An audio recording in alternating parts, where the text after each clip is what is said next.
Because a certain demographic of students causes an overwhelmingly higher amount of trouble in school and thus find themselves getting in detention or getting suspended far more often than other groups of students and getting lower grades for reasons you're not supposed to talk about, some public schools, which really should be called government schools, are adopting a practice called cultural discipline or transformative education, professional development, and grading, which means they're allowing black students to get away with causing trouble and handing out lesser punishments to them if they are disciplined because of concerns the school may be perceived as being racist, since more black students cause trouble than white students because they statistically tend to come from fatherless homes and don't grow up with the proper discipline, and thuggery is often glorified and celebrated in black culture. But we're just supposed to ignore all that and blame white people and racism. The schools adopting this practice are framing it as taking an equitable approach to punishment and discipline. Notice the Orwellian change in terms recently from equality to equity. Marxists don't want people to be treated equally. They want special privileges granted to non-white people and LGBTQ people to supposedly make up for past injustices they claim haven't been remedied. Schools are even adopting policies of not docking students' grades for missing class, misbehavior, and failing to turn in their assignments on time because those methods disproportionately hurt the grades of black students, they say.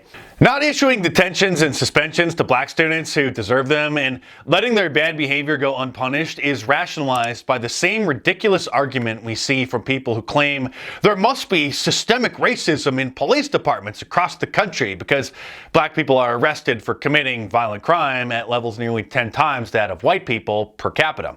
It's uncomfortable for most people to face the fact that black men commit astonishingly more crimes per capita than white people. So, of course, they're going to get arrested more. And an important side note about what per capita means, since most liberals don't know anything about statistics, often when people point out the black crime statistics and mention the fact that black people are 13% of the U.S. population but commit 50% of the total violent crimes, some liberals will look up the murder stats in the United States and claim, well, that's not accurate, but it is. Those who deny the facts about black crime are only comparing the total number of crimes committed by white people to the total number of crimes committed by blacks, but don't take into consideration that blacks are only 13% of the U.S. population. The term per capita means per person, or the average number per group, and is a more accurate way of reporting statistics. But because liberals are ignorant about most things, they just don't get it. Since the white population is still an extremely higher percentage of the overall population in the United States, it would be common sense that white people would account for a higher number of crimes. But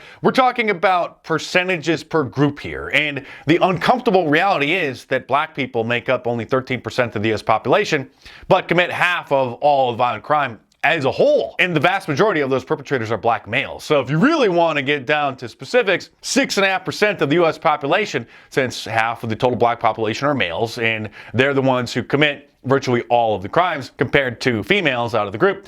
The scary reality is that a tiny demographic of the American population, 6.5%, the black males are responsible for half of the violent crime in this country. Nobody would argue that police are being sexist because men are arrested far more often than women for committing violent crime, because everyone knows that men commit more violent crime than women. But admitting the obvious facts about black crime, even calling it black crime, is deemed racist. And when the figures of students who are punished for misbehaving and causing disruptions in school are broken down by race, it shouldn't be surprising to find the same patterns that are shown in crime statistics. But the actual reason for such a wide disparity raises uncomfortable questions. So instead of addressing the root of the problem, racism is blamed. Schools across the country have also been ending honor classes along with gifted and talented programs because administrators are worried that they may appear as if they're discriminating against black and Latino students because the programs tend to be dominated by white and Asian students. Proponents of such idiocy are calling it a more equitable education,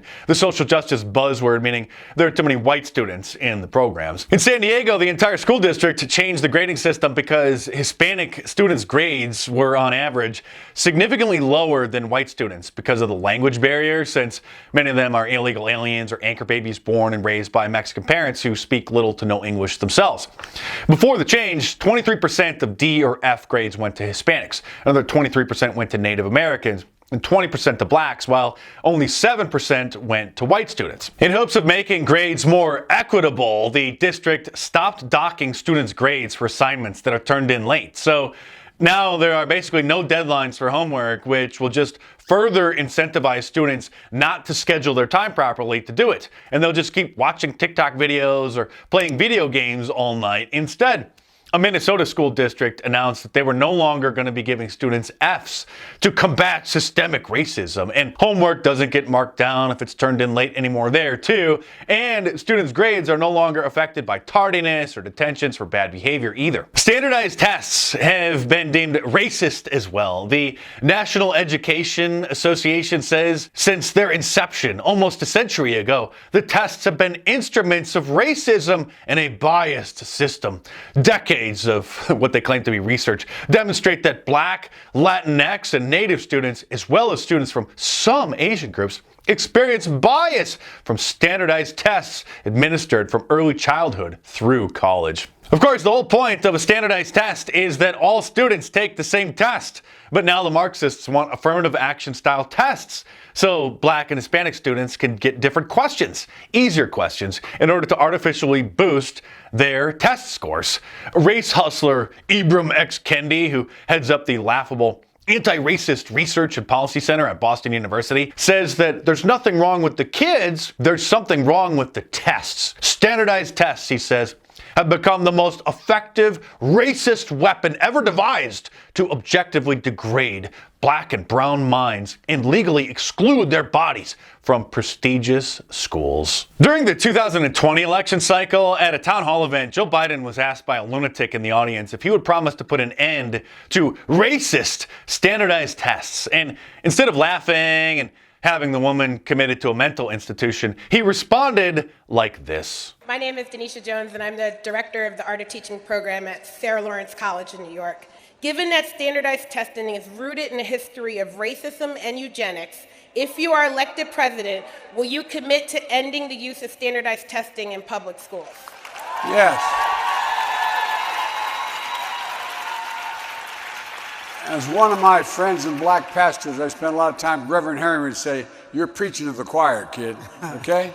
Only in the Twilight Zone would someone consider standardized tests to be white supremacist, but here we are. Because this is what happens when Marxists infiltrate your society and take over key positions of power in various institutions and the media. Hopefully the Trump 2.0 administration can clean up the Department of Education or just shut it down and put school curriculums in the hands of local school districts, but there would still need to be safeguards put in place so that they don't continue to engage in systemic anti-whiteism and indoctrinating the kids with LGBTQ propaganda. But there's so much more that needs to be fixed in our country, and talking about some of it is quite sensitive and either not allowed on the big tech platforms or can put you at risk of being targeted for cancellation if the opposition clips those segments and gets them to go viral in the wrong online community. But it's all detailed in my book, The War on Conservatives, which you should order in paperback or hardcover now as well from Amazon.com, or download the ebook from any of the major ebook stores. If you like watching my videos, you're really going to love reading my book. It's a more serious and in-depth analysis of what's going on, and it's completely uncensored. And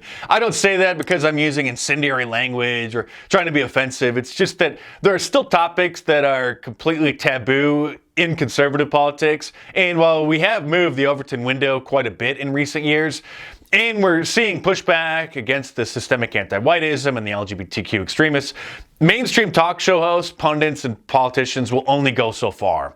The rabbit hole is a lot deeper than most people know. The War on Conservatives goes very, very deep. So again, order it in paperback from Amazon.com or hardcover as well. Of course, there's a link to the Amazon listing in the description below. So click it and head on over there and check it out.